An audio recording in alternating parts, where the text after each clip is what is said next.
কর্মচারী সে কথাটা তো আমি কোনোদিনও ভাবি না। মানে তুমি আমার ছেলের মতো।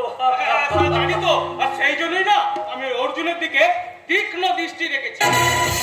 কেন রেখেছি জানেন স্যার? কেন? ওই যে স্যার, আপনি কথায় কথায় বলেন আমি আপনার ছেলের মতো।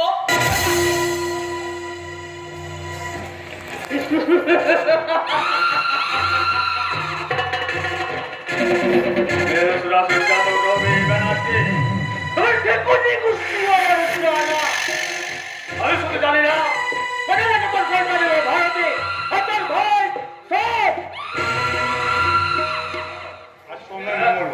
আজকে নর্থ বেঙ্গলে এক গাড়ি বেবি ফুড সাপ্লাই করার শেষ দিন, তা আপনি এই চালানে একটা সাইন করুন স্যার। তোমাকে একটা কাজ করতে হবে যে অর্জুন, ওই গুপ্তা কোম্পানি ম্যানেজার মিস্টার রবি ব্যানার্জি, তার উপর তোমাকে একটু নজর রাখতে হবে। কেন স্যার? উনি তো আপনার খুব স্নেহ করেন। করে করে আমি তো তাকে মুখে বিশ্বাস করি আর মনে মনে বিশ্বাস করি তোমাকে, কারণ তুমি আমার ছেলের মতো।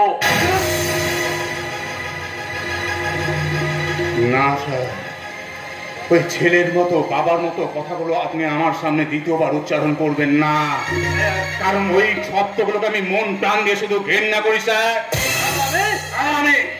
আমি আপনার কোম্পানির একজন সামান্য কর্মচারী আর আপনি আমার কোম্পানি মালিক, এর বাইরে আপনার সঙ্গে আমার কোনো সম্পর্ক নেই।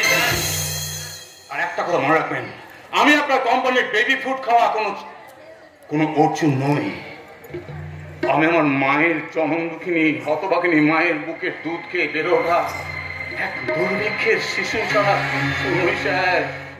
এই সমাজে আমি যে এক অপার সৃষ্টি, অপার সৃষ্টি স্যার।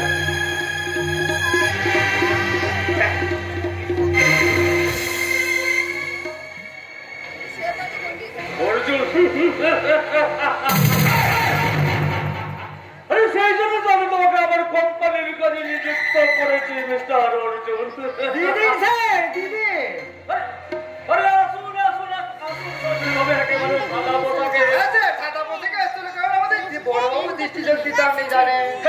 আমি তাকে জানি, কিন্তু সে আমাকে জানে। বলুন মিস্টার অনিরুদ্ধ বাবু কত টাকা চেয়েছে? শুধু টাকা চাইনি স্যার, তবে টাকার আগে চেয়েছি আমাদের মিস পল্লবীকে।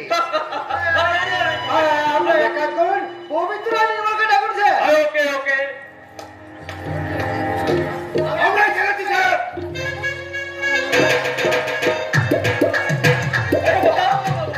কি সুন্দর মেকআপ নিয়েছো তোমরা।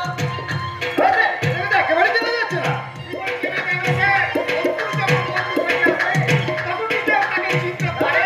হনুমান যখন ব্রাহ্মণ সেজে রাবণের মৃত্যুমান চুরি করেছিল, তখন কি তাকে কেউ চিনতে পারে? তোমরা সব নিজের নিজের কাজে চলে যাও, আর আমি যতক্ষণ কালকে সবাই যে দেশের মঙ্গল কামনা করবার জন্য যে ভাষণটা দেবো তার একটা খসড়া তৈরি করে দিই। আগে আপনি খসড়া তৈরি করুন, আমরা এই খসড়া শুনে পরেই যাবো।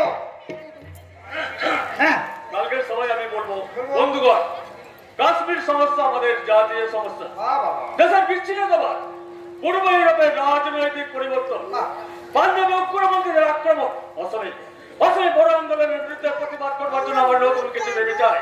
80 কোটি ভেবেদের হাত শক্ত করবার জন্য চাই